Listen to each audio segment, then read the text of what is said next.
Qué bendición tener este encuentro semanal. Gracias por acompañarnos siempre, estar esperando este programa por la TV Nuevo Tiempo. Un grande abrazo para ti que estás participando, aún en la distancia, de este fascinante estudio bíblico sobre el santuario.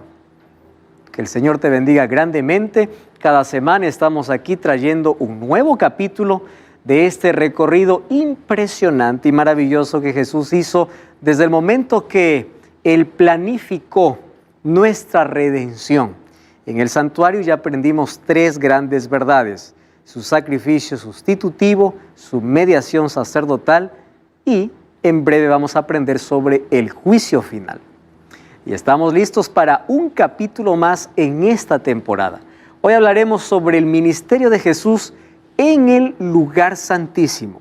Hasta aquí ya hemos acompañado cómo Jesús entró al atrio y cómo Jesús entró al lugar santo. En el programa anterior nosotros vimos aquella ceremonia de inauguración en el cielo, el momento exacto cuando Jesús entró al lugar santo. Esa ceremonia de entronización realmente fue extraordinaria. Mientras eso acontecía en el cielo, en la tierra el Espíritu Santo estaba descendiendo y allí con la predicación de uno de los apóstoles llamado Pedro, más de 3,000 personas se convirtieron al Señor. Hoy vamos a ver qué cosa sucedió cuando Cristo entró al lugar santísimo. Bienvenido entonces una vez más a tu programa semanal de Biblia Fácil. Como siempre, con Biblia en mano y un corazón dispuesto para poder comprender aquellas verdades que Dios nos tiene por medio de su palabra. Y estoy aquí con 6 amigos que vinieron de diferentes países para poder estudiar la Biblia, y tú también eres nuestro invitado especial. Así que si estamos listos para poder comprender el tema de hoy, vamos a cerrar nuestros ojos, abrir nuestro corazón y permitir que Dios nos hable por medio de su palabra. Oramos. Palabra de Dios. Y hoy vamos a usar mucho el libro de Daniel. Como ya les comenté en el programa anterior, hay libros que tienen una particularidad interesante. Daniel y Apocalipsis son escritos en su mayor parte para hablar sobre el santuario. El libro de Daniel nos habla de un santuario contaminado y un santuario purificado. El libro de Apocalipsis nos habla del santuario en el cielo, y es allá donde todos vamos. Por eso es que los 3 últimos capítulos de Apocalipsis son nuestra más gloriosa esperanza. Los 3 primeros capítulos de la Biblia hablan sobre un mundo de felicidad, y los 3 últimos capítulos de la Biblia hablan sobre ese mundo restaurado. Del capítulo 3 de Apocalipsis hasta Apocalipsis capítulo 18, 19, encontramos un largo paréntesis de sufrimiento, de muerte y de pecado. Pero así como el pecado abrió una brecha o un abismo que nos trajo ruina, ese paréntesis se cierra en Apocalipsis. Y una vez más, los 3 últimos capítulos encontramos cielo nuevo y tierra nueva. Todo lo que perdimos por causa del pecado, lo recuperamos por causa de Cristo. Todo lo que perdimos en Adán, lo recuperamos en Cristo. Porque Él vino, tomó nuestro lugar y Él venció lo que Adán pudo haber vencido allí en el Edén. Ustedes saben que Cristo también fue tentado, y después de 40 días en el desierto, Él tuvo la más feroz tentación dado por el enemigo. Y Satanás no cambió de estrategia. Si ustedes se dan cuenta, Satanás usó la misma estrategia del Edén para hacer caer a Cristo. Apetito. A Eva le dijo, come. A Jesús le dijo, convierte estas piedras en pan y come. Su estrategia no cambia. Él siempre trata de dominar nuestros sentidos, tener dominio de nuestros apetitos, de nuestros gustos. Cuán importante es tenerlo todo bajo el control y el dominio del Espíritu Santo. Hoy vamos a hablar de ese momento especial cuando Jesús entra al lugar santísimo. Y para ello vamos a abrir, por supuesto, la palabra de Dios. Antes hacemos un breve resumen de lo que venimos hablando hasta aquí. Estamos viendo la importancia del santuario, es que nos muestra no solamente lo que Jesús hizo en el pasado, sino lo que Jesús hace. Y también nos muestra el plan completo de redención hasta lo que Jesús hará. porque recuerden que en los programas anteriores mencionamos que después de la purificación del santuario terrenal, había un chivo que era dado para Azazel, que representa a Satanás, que tenía que ser muerto.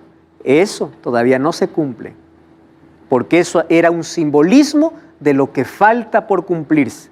Eso ocurrirá después de la venida de Jesús. Cuán importante es conocer no solamente el sacrificio de Jesús, sino su ministerio sacerdotal, porque la sangre de Cristo derramada en la cruz no tiene valor a menos que se aplique a favor de aquel que cree en Él. Por eso es que aunque Cristo murió por todos, no todos se salvarán. Solamente se salvarán aquellos que aceptaron ese sacrificio. ¿Y dónde aceptaron ese sacrificio? En el santuario celestial. ¿Y cómo llegamos al santuario celestial? Mediante Jesucristo. Recuerden que en el santuario terrenal, el incienso representa ¿qué cosa? Las oraciones de los santos. Nuestra confesión, cuando pedimos perdón, nuestro arrepentimiento, llega como fragancia ante la presencia de Dios. Cristo acepta nuestras oraciones, Él intercede en nuestro favor y Él coloca sus méritos. Por eso es que nosotros podemos ser justificados, ser presentados justos delante de Dios, no por lo que hacemos, sino porque Cristo se coloca delante de nosotros y cuando lo aceptamos a Él, Él nos defiende. Él es nuestro abogado. ¿Mas en qué momento se convirtió en nuestro abogado? Eso será el tema de hoy. ¿En qué momento Jesús asume una nueva función en el santuario celestial?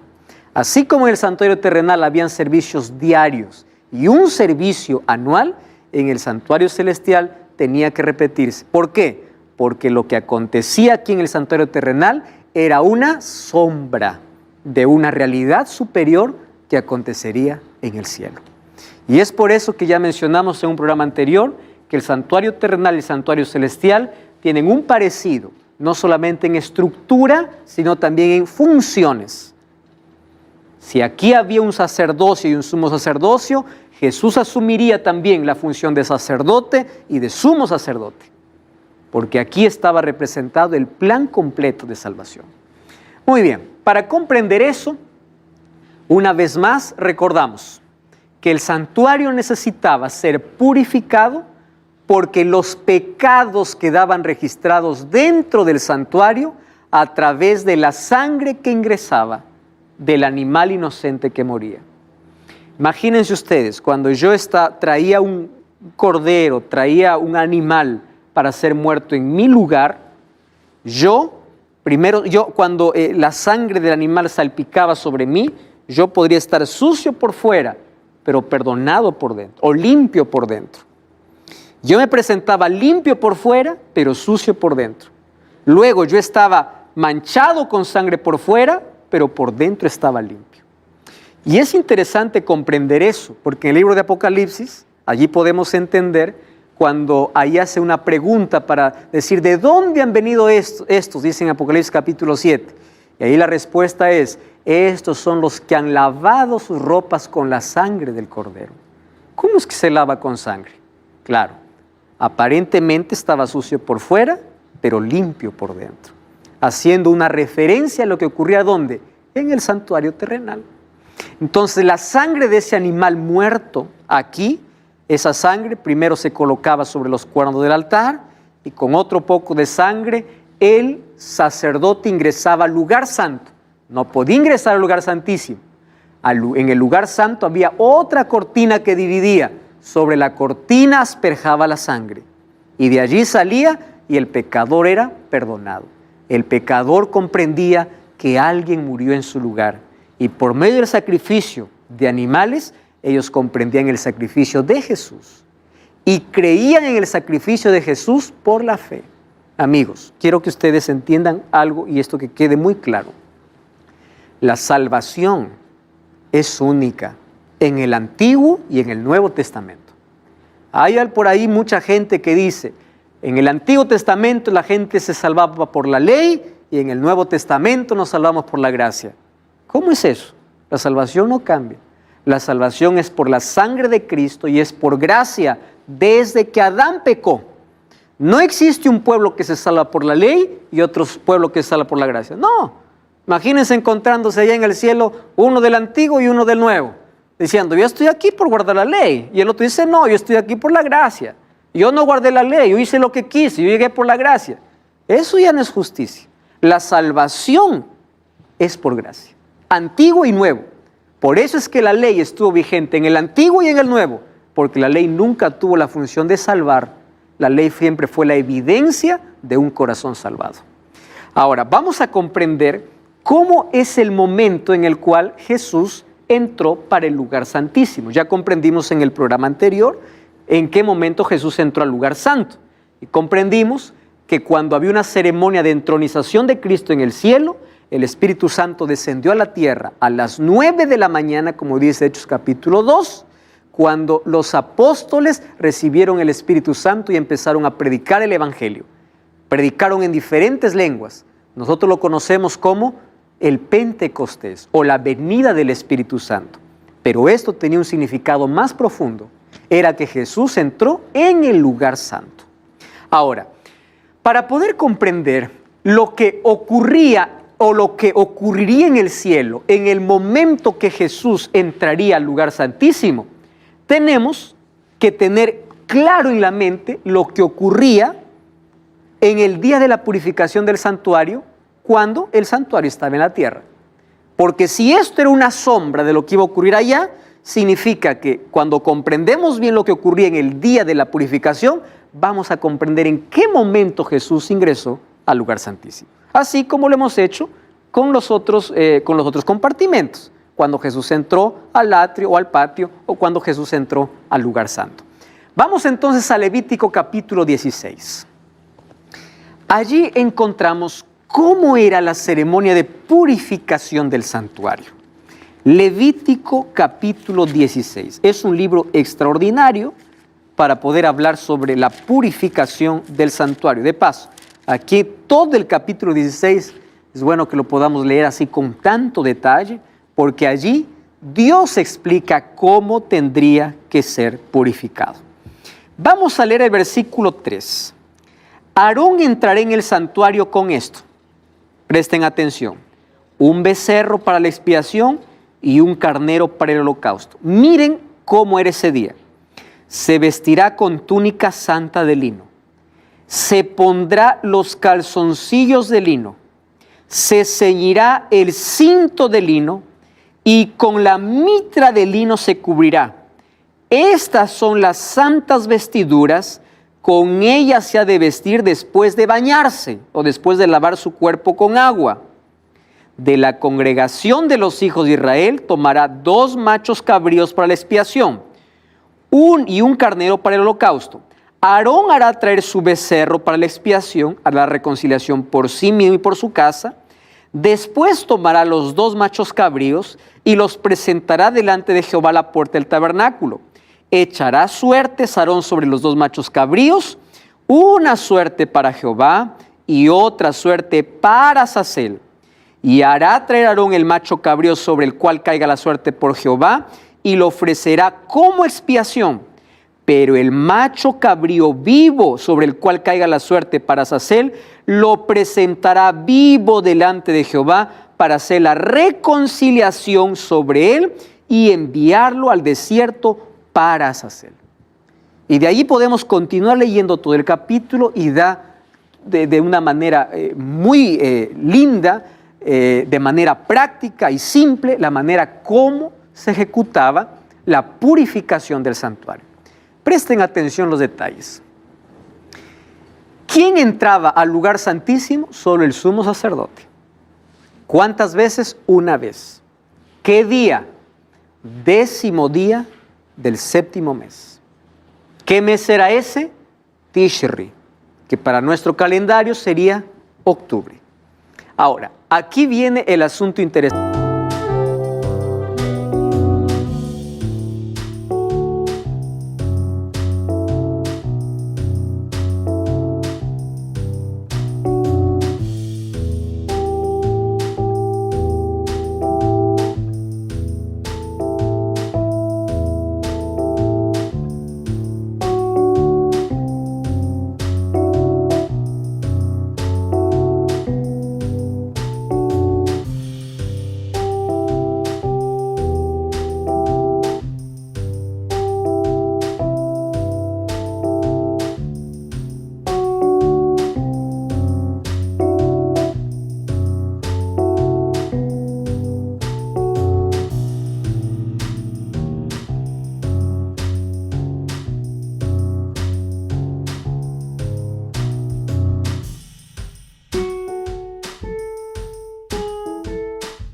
interesante.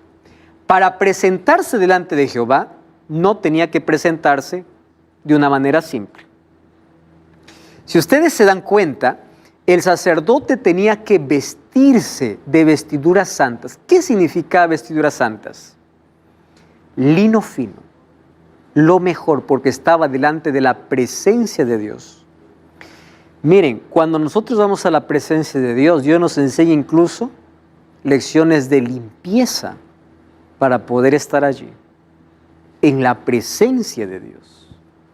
Y Él dice, antes de que ofrezca expiación por el pueblo, primero tiene que matar un becerro y un carnero por él y su familia. Es decir, primero el sumo sacerdote primero tenía que ofrecer sacrificio por sí mismo, para que él pueda ofrecer sacrificio por los demás.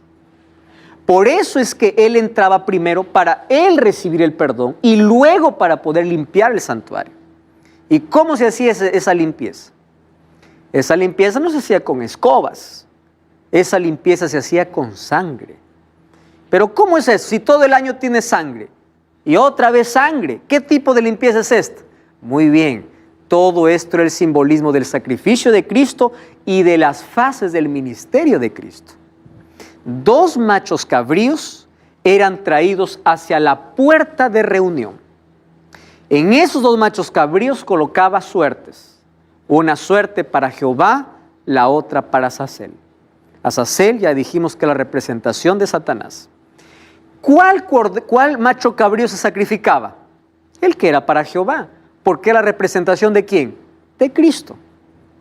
Con la sangre de ese macho cabrío, después de llevar incienso hacia el lugar santísimo, salía para llevar la sangre del macho cabrío y sobre el propiciatorio. Presten atención. Vamos allí nuevamente al Levítico capítulo 16. Miren, allí habla cómo él haría esa limpieza. Versículo 13. Pondré el perfume sobre el fuego delante de Jehová, y la nube del perfume cubrirá el propiciatorio que está sobre el testimonio para que no muera. Tomará luego de la sangre del becerro, lo rociará con su dedo al lado oriental de propiciatorio y delante del propiciatorio esparcirá con su dedo, ¿cuántas veces dice? 7 veces aquella sangre. Lo que ya les estuve mencionando en los capítulos anteriores. Entonces, con esa sangre se colocaba sobre la tapa, sobre el propiciatorio. ¿Qué cosa viene el propiciatorio? ¿Recuerdan? El arca del pacto. ¿Qué cosa viene el arca del pacto? La ley de Dios. Si la ley de Dios apuntaba al pecado y la paga del pecado es muerte, la sangre que se derramaba encima de la ley representaba el sacrificio de Cristo para poder salvar a un condenado por la muerte. Ahí encontraba, por eso es que la sangre tenía que ser esparcida sobre el propiciatorio para demandar las exigencias de la ley de Dios. La ley de Dios es inquebrantable. Dios nunca anuló su ley. Porque si Dios anularía su ley, ¿para qué necesitamos el sacrificio de Cristo? Cristo vino para pagar nuestra condenación, que su ley decía que si alguien la transgrede, sea muerto. Por eso es que tomó nuestro lugar. Entonces aquel que dice la ley de Dios fue abolida, la ley de Dios no sirve, entonces el sacrificio de Jesús no sirve. Porque Cristo vino para pagar las exigencias de la condenación de la ley. Por eso la Biblia dice, maldito el que está bajo la ley. Cuando dice bajo la ley, está diciendo el que está bajo la condenación de la ley. Es maldito. Y Jesús mismo se hizo maldición por nosotros. Ahora, cuando nosotros entendemos cómo se limpiaba allí el santuario, todo el santuario, vamos a comprender qué aconteció entonces allí en el cielo. La sangre que era llevada por el sumo sacerdote hasta el compartimento santísimo era asperjado sobre el propiciatorio. Allí entonces dijimos que por qué era necesario para cumplir las exigencias de la ley. Muy bien, allí no terminaba la ceremonia. El sumo sacerdote salía del lugar santísimo y cuando el sumo sacerdote salía, el pueblo celebraba. ¿Por qué el pueblo celebraba? Porque el sacerdote no murió delante de la presencia de Dios.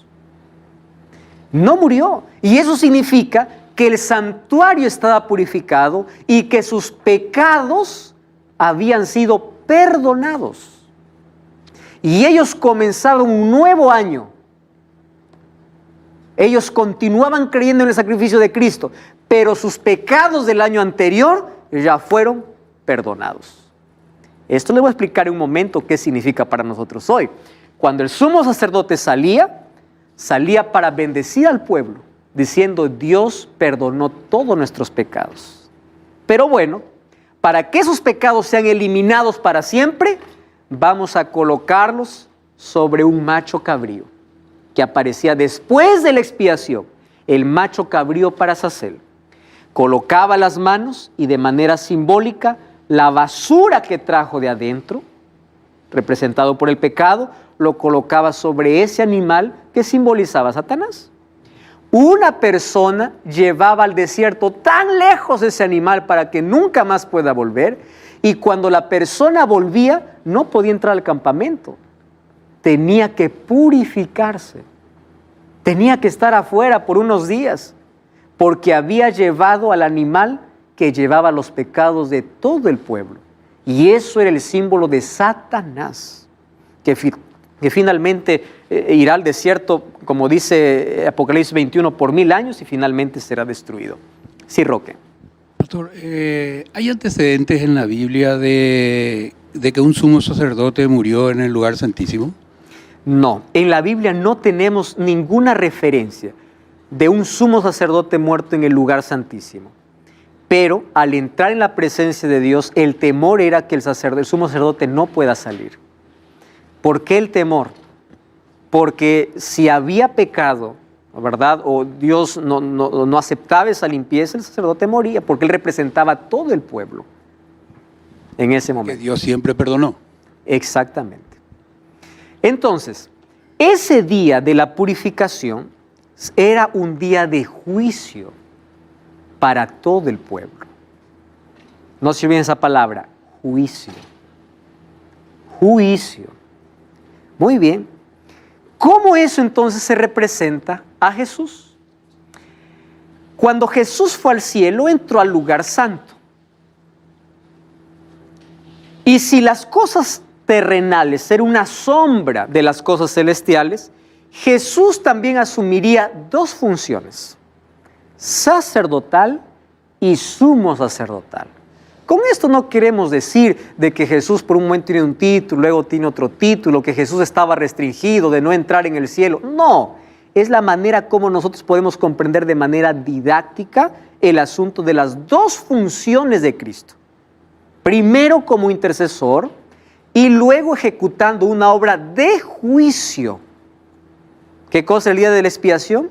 Un día de juicio. Y eso vamos a ver hoy.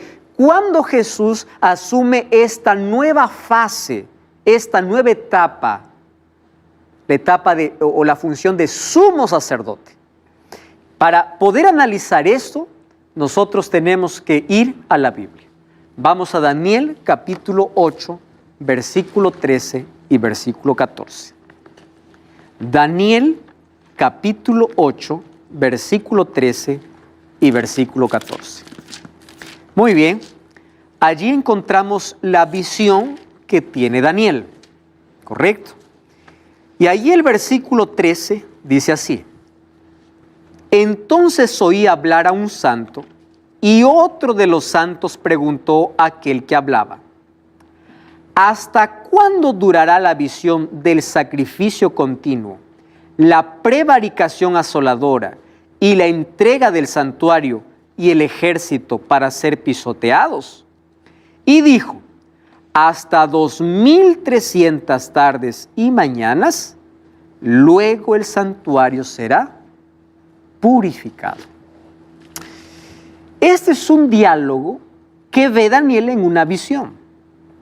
Para entender esta conversación, tenemos que entender que antes, desde el capítulo 7, se levanta un poder en la tierra para perseguir al pueblo de Dios y para echar a tierra todas las verdades. Por eso es que miren, leen el capítulo 12 Dice, a causa de la prevaricación fue entregado el ejército junto con el sacrificio continuo y echó por tierra la verdad cuanto quiso y prosperó. ¿Quién es este poder? Muy bien, esa pregunta lo vamos a responder en una lección que nosotros tenemos que se llama Ataque al Santuario. Todavía un poco después vamos a ver quién atacó al santuario, quién echó por tierra toda la verdad. Y ahí aparece el diálogo. Entonces, un santo decía, ¿hasta cuándo? El santuario está contaminado, ¿hasta cuándo? Y él dijo, hasta 2300 tardes y mañanas, luego el santuario será purificado.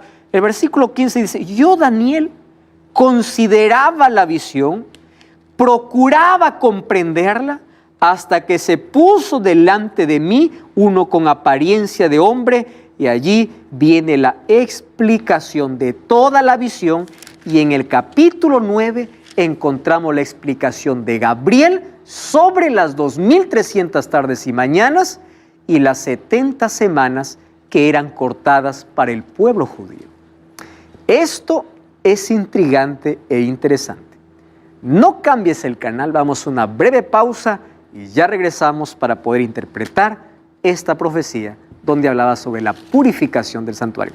Ya regresamos.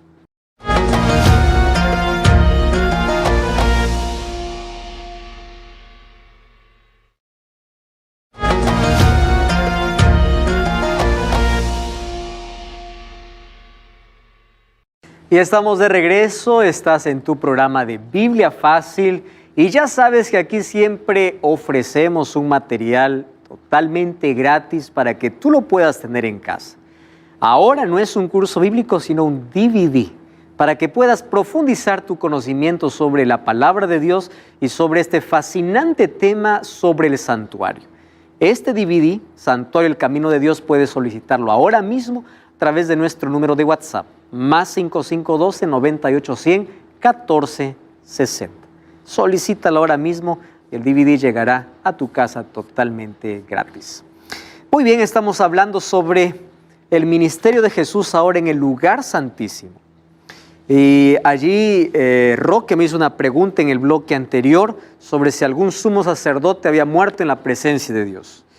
Y allí no tenemos un registro sobre un sumo sacerdote muerto en el lugar santísimo, pero sí murieron los dos hijos de Aarón, Nadab y Abiú, un día por ofrecer un fuego extraño para Dios. Eso está en Levítico capítulo 10, pero no habla de que estaban haciendo la purificación del santuario, sino que ellos entraron a hacer aquello que Dios nunca les pidió. Entonces, por eso ellos sí murieron, pero no tenemos registro de un sumo sacerdote. Ahora, Daniel capítulo 8, versículo 14, habla sobre la purificación del santuario. Presten atención. ¿Dónde recibe Daniel esta visión? Cuando está en Babilonia. Y en Babilonia, él está orando. Miren, el capítulo 9 de Daniel habla sobre la oración que él hace a Dios y le dice, Señor, ya es hora que cumplas tu promesa de que nosotros podamos volver, porque solamente 70 años debemos estar aquí en Babilonia. ¿Y cuándo va a suceder esto? Sin embargo, él estaba intrigado porque él mismo dice, yo no entendía la visión. ¿Qué visión? De las 2300 tardes y mañanas. Él pensaba así, el santuario está destruido. Estaba pensando en el santuario terrenal. ¿Será de que el santuario será purificado en 2300 años? Pero es mucho. Él recibe esta visión en el siglo VI antes de Cristo. Ahora,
¿Cuándo fue destruido totalmente el santuario terrenal? Recuerden que el santuario hecho por Salomón fue destruido por Nabucodonosor.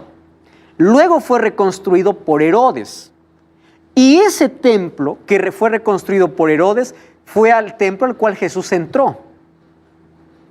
Solo que ese templo fue destruido totalmente en el año 70 por el general Tito. En el año 70 el templo fue destruido y así se cumplió la profecía de Jesús cuando dijo: aquí no quedará piedra sobre piedra. Entonces no está hablando aquí de un santuario terrenal, sino ¿de qué santuario está hablando? Del santuario celestial. 2300 tardes y mañanas equivalen entonces a 2300 años. Porque una tarde y una mañana en la Biblia equivale a un día. Génesis capítulo 1 dice: fue la tarde y la mañana del día primero, del día segundo. El día no comienza a la medianoche, comienza a la puesta del sol, tarde y mañana. Comienza con la parte oscura y termina con la parte clara. Solo que hoy está todo cambiado, ¿verdad? Un día comienza a medianoche, hasta la otra medianoche. Eso nunca estuvo dentro de la Biblia. Bueno, ¿qué sucede? Si 2300 días en profecía equivale a 2300 años, la pregunta es: ¿de dónde salieron 2300 años? Cuando vamos a Números 14:34 y Ezequiel 4:6, encontramos que en profecía un día equivale a un año. Entonces, aquí Dios le presenta a Daniel la profecía más larga de la Biblia. Como él estaba orando, Dios le dice en Daniel capítulo 9, versículo 25. Muy bien, yo te voy a explicar. Daniel 9, 25. Y es un texto que hemos leído en un programa anterior. Dice: desde la salida de la orden para reedificar los muros de Jerusalén hasta el Mesías príncipe, ¿cuántas semanas habrán? 70 semanas. Por eso ahí el capítulo 9 de Daniel, versículo 24 dice: 70 semanas están determinadas sobre tu pueblo y sobre tu santa ciudad. Quiere decir, la palabra determinada significa cortada. ¿Cortada de dónde? De los 2300 años. Esas 70 semanas están divididas ¿en cuántos periodos? En 3 periodos.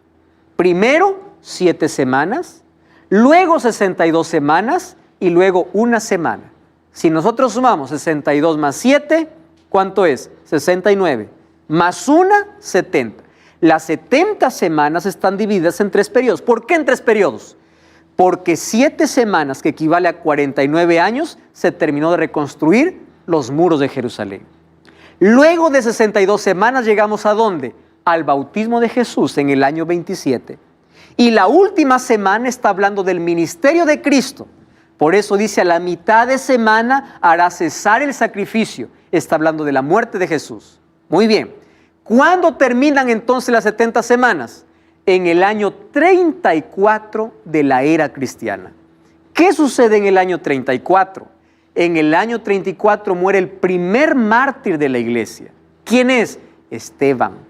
Y con la muerte de Esteban se termina la oportunidad para Israel de ser el pueblo exclusivo para hacer luz para las naciones. A partir de allí, el privilegio pasa a todos los que por fe son llamados descendientes de Abraham. Ya no solamente el pueblo judío, sino todos aquellos que creen. Por medio de la fe pasamos a tener las mismas promesas y a recibir la misma herencia. Muy bien. Ahora, si en el año 34 se cumplen las 70 semanas que están determinadas por el pueblo judío, entonces, ¿cuándo el santuario será purificado? Y yo quiero invitarte para que tú puedas, por favor, ir para YouTube y allí puedas colocar Biblia Fácil Daniel. Las 70 semanas y los 2300 años lo explicamos en 2 horas. Yo aquí no tengo tiempo para explicar de manera detallada los cálculos exactos, pero si vas para allá, Biblia Fácil Daniel, vas a encontrar los detalles de estas fechas. Pero hoy quiero hacer un breve resumen. Este resumen es así. Vamos a hacer un cálculo mental. ¿Está bien? Un cálculo mental. 2300 años es el periodo completo. 70 semanas es para el pueblo de Israel. ¿Cuánto equivale a 70 semanas? 490 años. ¿Cuándo comienza? 457. ¿Cuándo termina? El año 34. Vamos a hacer los cálculos entonces. Vamos a hacer los cálculos. 2300 menos 490, ¿cuánto nos da? ¿Alguien hace el cálculo rapidito? 2300 menos 490. Nos da 1810 años. Si nosotros sabemos cuándo es el comienzo, vamos a llegar rápido para el final. Quiere decir, ¿cuántos años falta para que el santuario sea purificado? Porque dice que será después de 2300 años. ¿Cuánto falta? 1810 años. Muy bien, hagamos el cálculo entonces.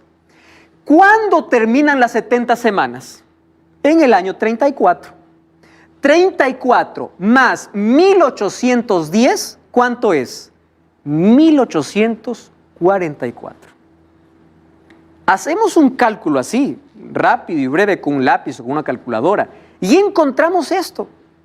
¿Quién llegó a esta conclusión haciendo todos los cálculos? Un hombre llamado Guillermo Miller, que era un estudioso de la Biblia. Él se propuso leer la Biblia de Génesis a Apocalipsis y no pasar un versículo de la Biblia si no lo entendía. Y llegó a Daniel. Y cuando llegó a Daniel quedó intrigado y dijo, wow, esto es lo que va a suceder con nosotros. Porque ya no está hablando del santuario eternal porque fue destruido, sino del santuario celestial. Solo que él comprendió mal el evento. ¿Por qué comprendió mal? Él pensó así, el santuario será purificado. ¿No será que el santuario será la tierra? Entonces, si la tierra es purificada, significa que Cristo va a regresar. Y él, junto a otros, uno de ellos llamado Samuel Snow, empezaron a hacer todos los cálculos del calendario judío al calendario gregoriano que tenemos y llegaron a la conclusión, ¿verdad? El santuario será purificado, la tierra será purificada, significa que Cristo va a volver. Y haciendo todos los cálculos del 10º día del 7º mes, llegaron a la conclusión que equivaldría para nuestro calendario un 22 de octubre de 1844. Y a partir de allí comienza un movimiento en los Estados Unidos que remece a todo el mundo. El movimiento que espera la venida de Jesús en 1844. El 22 de octubre todos esperaron, dejaron todo lo que tenían que hacer para esperar la venida de Jesús, pero Jesús no vino. Y ahí eso se conoce como un chasco. ¿Por qué?